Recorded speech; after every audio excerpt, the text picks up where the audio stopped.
So the Costa Rican government got hacked. Not one department, not one website, pretty much the whole thing. Shut down by a ransomware attack. And not that there's ever a great time for an unprecedented cybersecurity breach of a nation's entire government, but the timing on this one was extra bad, as it took place right as a new president, Rodrigo Chavez, a former finance minister, was sworn into office. One of his first measures, signing a law declaring a national emergency, usually reserved for natural disasters, for this hack. Usually reserved for the second week in power. Normally you gotta wait like 10 days before you drop one of these. Now for this hack that had essentially shut down the government.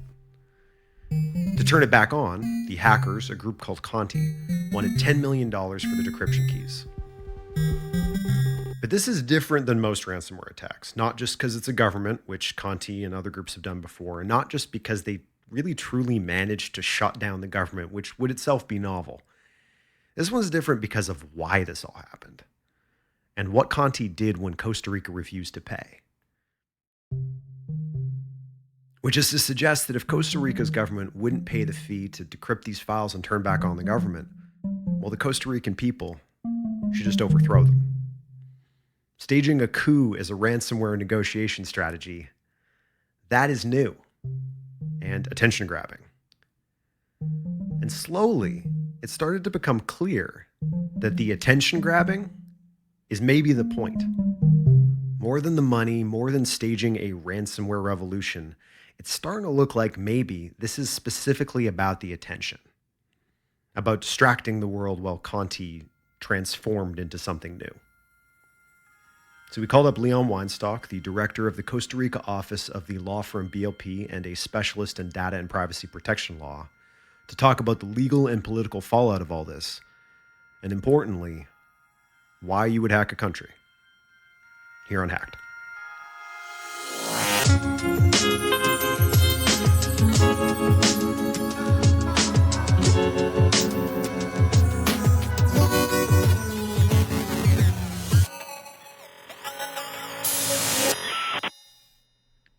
For the lulz. When you first bumped into this story, was your sense they did this for the lulz?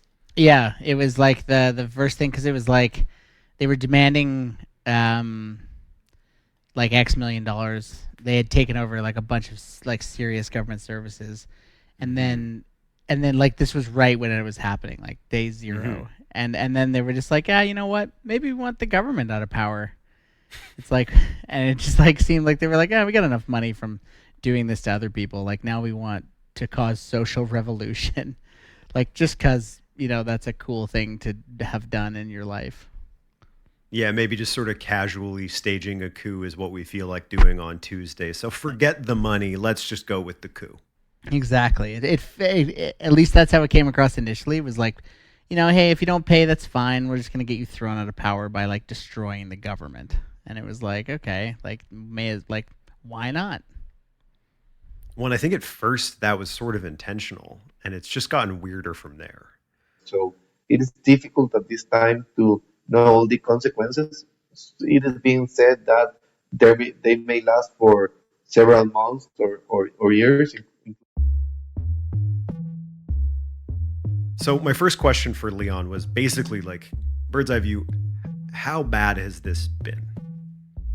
Right now, the all the consequences are not known or have not happened yet, because, for example, in customs, it is getting slower to export or import products. It being said that the government will be able to collect less taxes. Also, there isn't a lot of information of what information is really compromised or if the government will be able to restore the information. There isn't any formal communication right now. All that we have are speculations. So the hack took place in April 12th, and it basically shut down Costa Rica's systems for collecting taxes, their systems for paying pensions, and importantly, as we've been discussing, a lot of the systems overseeing their exports and imports process and for paying government employees. To date, the finance and labor ministries still can't access any kind of computer systems. The timeline here is interesting. April 12th, Carlos Alvarado Quesada, the former president, was still in power. And it wasn't until after May 8th, when Rodrigo Chavez takes over, when he says, okay, I'm going to declare this state of emergency. And this story kind of starts to go public. Also, there was an emergency declaration in Costa Rica. We have a law for emergencies that usually it has been used for when there is, for example, a natural emergency, earthquakes, a lot of rain, or whatever. That this allows the government to refrain from complying with some formal procedures and to obtain budget from other purposes or to make faster procedures. So this was the first emergency declaration for a cyber attack. One quick clarification. So the attack had begun under the old president, and it was kind of like, here's the keys to the car, sorry about its condition, and like exit stage left. Like that's kind of what happened. Like, oh, by the way, the government's under a crazy information security attack. It looks like and that. have fun. Enjoy. Wow. So the Costa Rica hack is a double extortion hack, which we've talked about before, where they want payment not just to decrypt the encrypted systems, but then a second payment to not leak the data publicly. What it is true that we can say right now is that they have more than 1 month without the information, and they have not been able to restore the information nor the systems. It's interesting, since Costa Rica happened in April and this story went public, Conti, the gang, has actually gone on to hack another country, Peru. But that hack is useful in that it reveals what's novel about this one. In Peru and most other like nation state hacks, the gang hasn't been able to block access to those core essential systems for any super long period of time. They haven't been double extortion schemes. They're mostly just pay us or we'll leak this information. Costa Rica is pretty unique because they've truly shut down access to government systems for well over a month now. However, the difference, or the main difference, for example, between Costa Rica and Peru is that, for example, in Peru, they were not able to block the systems. As far as I know, they were only able to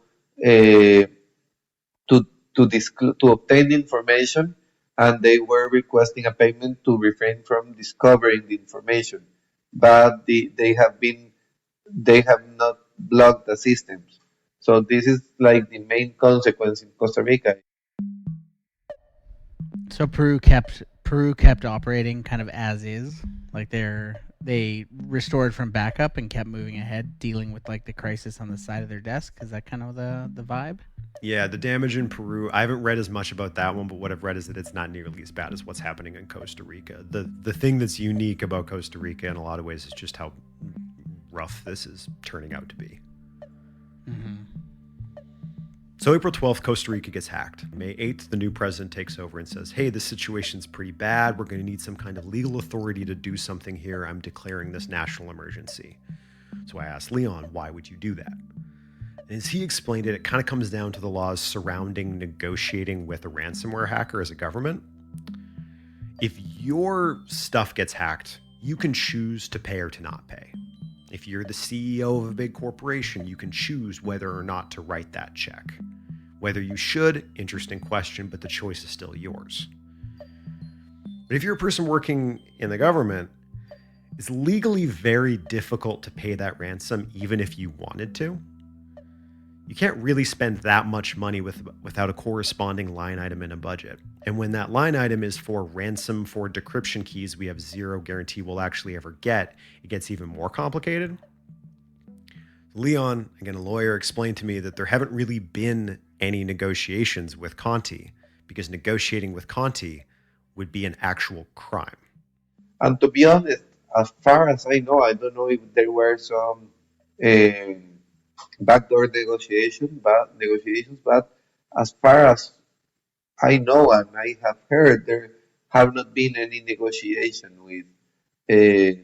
with Conti, because also for the government to proceed with a payment, it's almost impossible because the laws here require a budget, and you have to proceed with a formal payment. It's not like you can proceed with a payment to a gang like this or a criminal organization. So negotiations have not even started as far as I have been publicly known. Let's assume that you find the budget. You will be receiving an invoice. You will sign an agreement. You will how you are sure that you are going to receive the keys from the payment, all those aspects that usually are being discussed when you are negotiating with a cyber criminal in a cyber attack. All those aspects, when you are a public government, are much more difficult to solve because at the end, if it is a private company, the CEO may say, "Okay, thank you for the information. I assume the risks." But for the president to say that, that may be considered a crime for the president to authorize this payment. So any president will sign any payment that may get him into jail. So since April, the state is somewhere between refusing and incapable of negotiating with Conti, which is when Conti decides, okay, we're going to ratchet up the pressure in this very public, very attention-grabbing way. First, they start dropping leaks, this big 672 gigabyte file on the dark web. But importantly, and this is kind of when we found this story, they make these first posts. These posts starting to threaten to delete the decryption keys, paired with this very unique threat. The first one goes, "We appeal to every resident of Costa Rica to go to your government and organize rallies so that they would pay us as soon as possible. And if your current government cannot stabilize the situation, maybe it's worth changing it." And that provocative idea of if they won't pay us, maybe you overthrow them sparks the first wave of media coverage. Then it was followed by another post on May 17th where they really drive the point home. They write, quote, "We are determined to overthrow the government by means of a cyber attack." That gets more coverage. They see it's working, they do another one. "I once again appeal to the residents of Costa Rica to go out on the street and demand payment. If they won't negotiate with us, overthrow them." But here's what's pretty interesting about that. In the weeks following that first May 8th announcement, Conti starts really upping the pressure. But even as they're doing that, again, there's no evidence that they're negotiating in any way with the Costa Rican government. Even as they're making increasingly public calls for the people of Costa Rica to overthrow that government, they're not talking to the government. So Conti has publicly posted that they've requested $10 million for the decryption keys that would basically turn Costa Rica back on. And I was curious for Leon's opinion on this. $10 million in the context of this isn't that much money, right? Well, you imagine paying a bunch of public servants to do nothing for a month and then paying them all to catch up for all the work that wasn't done in that month. $10 million would be like a steal of a deal. In most countries, anyway. It would be in Costa Rica as well. Which makes you wonder, is this really about the money? I'm not sure if this was ever for the money because unfortunately the damages for Costa Rica right now have been much more higher than 10 million. So that if there was 5, 10, 15, 100, the situation will be the same. So I'm not sure about what the expectation of this case, because also the security measures in Costa Rica from the central government were very, very low. So it was not so difficult attack for Conti, but also it is known that for a government in Costa Rican structure, it would be impossible to pay. So to be honest, to know the purposes of the attack, it's real difficult. Some news have said that it was like a decoy. So this is like a sandbox almost. Like they're just trying to bait them into paying the 10 million so that they're in violation of some law and gets them thrown out of power and put in jail or something. Oh, interesting. Some long con. A long con. It's a long con. It's not that long con, but that's an interesting long con. That brings us pretty well back to Conti. We're not going to do a deep dive into who Conti is. That would be its own whole thing. But what you need to know is that Conti is something between a strain of ransomware and a ransomware gang that uses this specific software product they've developed. They are a very big fish in the world of private Russian cybercrime gangs. There was some early speculation when this all started that because Costa Rica had aligned itself with Ukraine, that in the context of that war, maybe this was a political gesture. Any friend of our enemies is our enemy type thing. Mm-hmm. But it looks like that's probably not it. In 2021, Conti extorted $100 million from the victims, making them one of the bigger ransomware gangs in the world. But it's when they really publicly backed the Russian invasion of Ukraine that things started to actually kind of get messier for Conti. At the start of this year, Conti published a post on their website supporting the Russian invasion. Anyone who opposes it opposes Conti. We are on the side of this war. Which in retrospect is kind of a pretty big mistake for Conti and would go on to have really huge implications for Costa Rica. Because a month later, in response to this support of the war on February 28th, someone hacked Conti.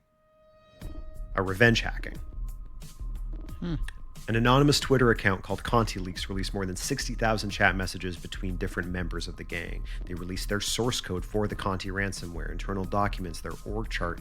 All of this gets published publicly. It was one of the largest leaks of a cybercrime gang ever. Accompanying this big leak, 3 words: glory to Ukraine.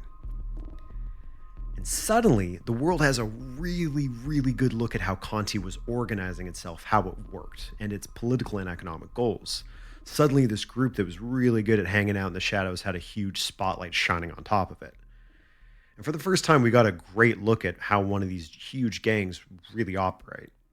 Conti has an HR department. It has administrators, it has coders and researchers, it has best practices and policies for how hackers should access their source code. It has basically a CEO, this guy codenamed Stern.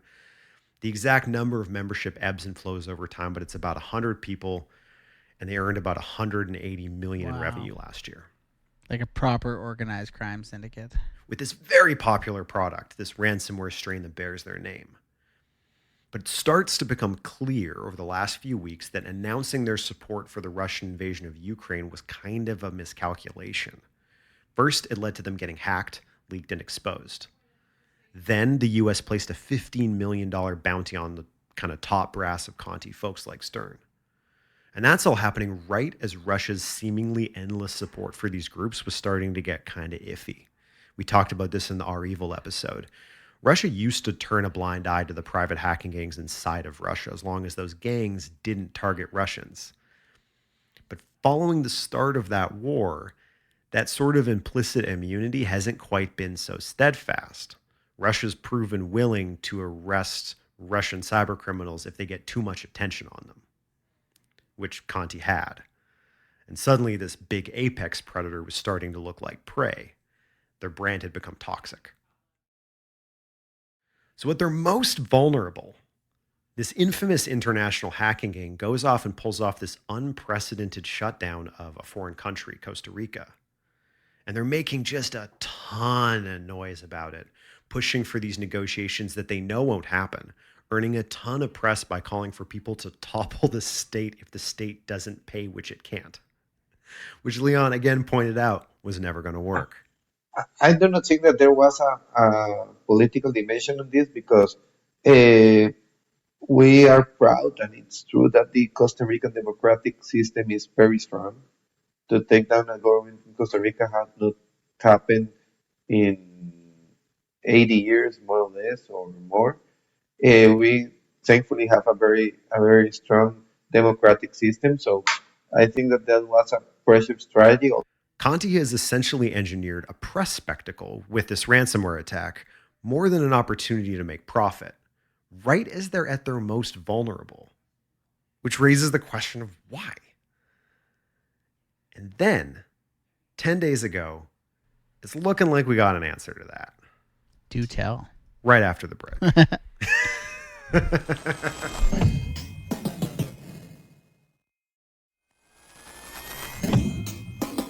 What a nightmare for the incoming president. Oh, can you fucking imagine? Like, you take over And they're like, by the way, FYI, here's the keys. Also, the car is infested with malware. See it's you. on fire. Enjoy your Toyota. It's full of bees. It's just hornets and bees all the way down.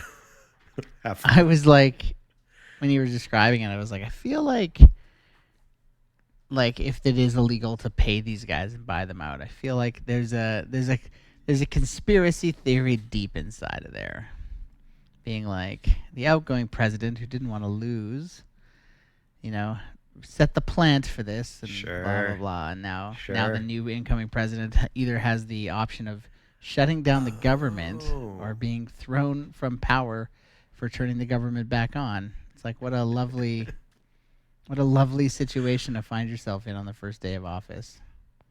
Oh yeah, and you'll know if the next guy committed a crime if everything works again. Exactly. Like you can tell. Yeah, that's very clever. So there's a deep-seated what's it called in there somewhere?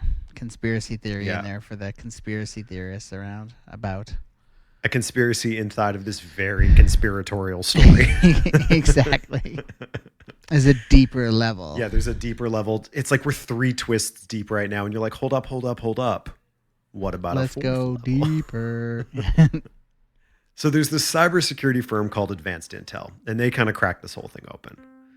10 days ago, they published a post with some news about Conti. News about this gang right as they're in the middle of this nation-state scale hack. The Conti ransomware gang has shut down. Their operation is down, their infrastructure is taken offline, and team leaders are telling people this brand, Conti, is no more. So the question is like, why would you hack Costa Rica right in the middle of all that? Because we know it's not about the money because these negotiations are illegal. And we can be pretty confident it wasn't to topple the government. So why would you do all this damage if you're just going to shut down anyway? In an interview with Bleeping Computer, one of the main researchers at Advanced Intel, Vasily Boguslavsky, told him his theory, and I think it's a pretty good one, which is that Conti conducted this very public attack to create a facade of this really thriving, ambitious operation while all the membership snuck off to other smaller ransomware operations. Operations without multi-million-dollar bounties on their heads, without giant embarrassing leaks and huge spotlights beaming down on them. To quote Vasily, the researcher, the only goal Conti had wanted to meet with this final attack was to use this platform as a tool of publicity, like performing their own death and rebirth in the most plausible way it could have been conceived. The agenda to conduct the attack on Costa Rica for the purpose of publicity instead of ransom was declared internally by the Conti leadership. The number they wanted was made up, the negotiations weren't real, the purpose of the hack was a lie. It was a publicity stunt to distract the world where they ran off. So where does that leave the players in all this?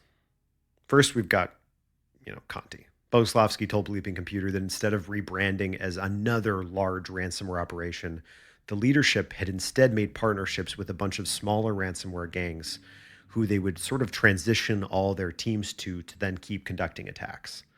Smaller ransomware gangs get a bunch of really experienced Conti pen testers and negotiators and operators. The Conti group gets a bunch of mobility and a bunch of kind of evasive space to maneuver against law enforcement by splitting into these smaller cells. Mm-hmm. They basically shuff off this big toxic brand name. The gangs get new talent. Everyone in that community wins. And then there's the other half of this, Costa Rica, who unilaterally loses in this situation. There's no one really for Costa Rica to negotiate with anymore. Even if the new president's emergency measures gave them some kind of legal authority to do so, those decryption keys are probably gone, like lost in this chaos, behind which sits access to the entire government's back end. Leon pointed out to me that even if they could turn these systems back on, they're now months out of date and need to be basically rebuilt.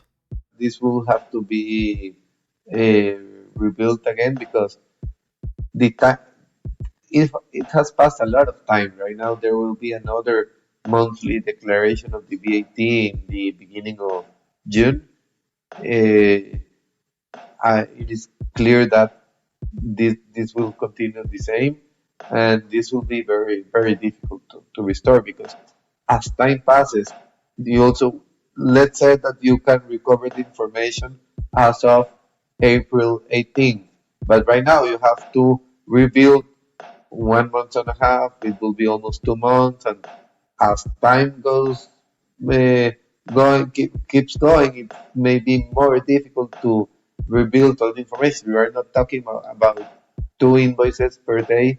We are talking about a lot of information. Well, could you imagine trying to do taxes without the system that manages taxes? Yep. Like, imagine there's like big paper registers being filled out right now to track, because the government still needs revenue. I'm imagining they've got some emergency, like, Sure. funds coming in from the IMF or something to help deal with this. But like at the same time, it's like I couldn't even imagine trying to reconcile national taxes back into a data system and expect the data to go in cleanly. Like, it's a surprise that it even works when it's all functioning, let alone like trying to rebuild it off of like whatever they're doing, spreadsheets or paper registers or however they're, whatever band-aid solution that they've, spun up to help deal with it. So really all you can do is rebuild. Yeah. And Leon doesn't think they're likely to get those keys. He wishes they would, obviously, but seeing what's happened to Conti, he doesn't think it's super likely. Given that we are in the middle of the storm, of Conti's storm, it will be difficult to estimate what will happen with the Costa Rican matter. It's not that they will, okay, we are separating, okay, I will give you the keys to reestablish your information. That will not happen. It's almost like, what's the harm now? Yeah. If Conti's mostly gone, somebody must have the keys. They didn't throw them away. Like they're sitting on somebody's thumb drive. Like you assume selfish greed would take over at some point, and somebody who has possession of them would just be like, yeah, 10 million, sure, here, go. Like who doesn't want $10 million for something that's sitting on their thumb drive? Like, I just assume greed would solve this problem. So we wrapped up by talking about what this is probably going to mean for Costa Rica moving forward. This was a publicity stunt for Conti, but it has been the exact opposite for Costa Rica. They have been identified as a victim of a cyber attack. They have been identified as being vulnerable in news story after news story, as being kind of this first, a whole nation declaring a national emergency for a cyber attack. It is a bad look that makes them look like a really good target. So they have to rebuild. But now they have to rebuild way stronger than they were before, because now they have a reputation as being vulnerable. So if they don't, this is probably going to happen again. So this was the first emergency declaration for a cyber attack, or for a non-natural disaster, and this may give the government more flexibility to solve the situation, and also to build a stronger system, because at the end, if we can put in place all the information for this attack, unfortunately we have been in the news all over the world, and we are right now being known as the systems that lack a lot of security measures. So if we reestablish the system but do not improve all the missing points of the security standards that we have, we for sure may receive another attack. So this is very important. This is a shot across the bow at, I think, most major governments. Like, the data is inherently vulnerable. Like, you can implement systems and duplications and hot sites and millions of dollars worth of ways to try and make sure that your data stays good. But like, tape backups, classic. Put it on a tape. Put that tape in a safe. Can't get to that. But the seeing a nation be crippled so quickly by pretty, like, I don't want to say it's basic malware, but malware that harasses my auntie Yeah. Yeah. Similar data systems that harass laymen, and they're family photos to shut down a nation and turn off of its financial systems. That's a big deal. So I think there's probably the CIO and CSO of every major government, or every government, probably read those news articles on day zero and probably went, oh, thank God this isn't us. Completely. We've heard about it happening in hospitals, police services, intelligence associations and agencies. It's I don't know. The more we lean on it, the more vulnerable it becomes.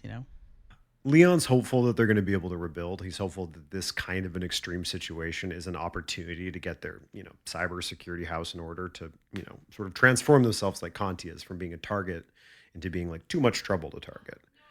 And like you said, it's probably a really good lesson for the rest of the world.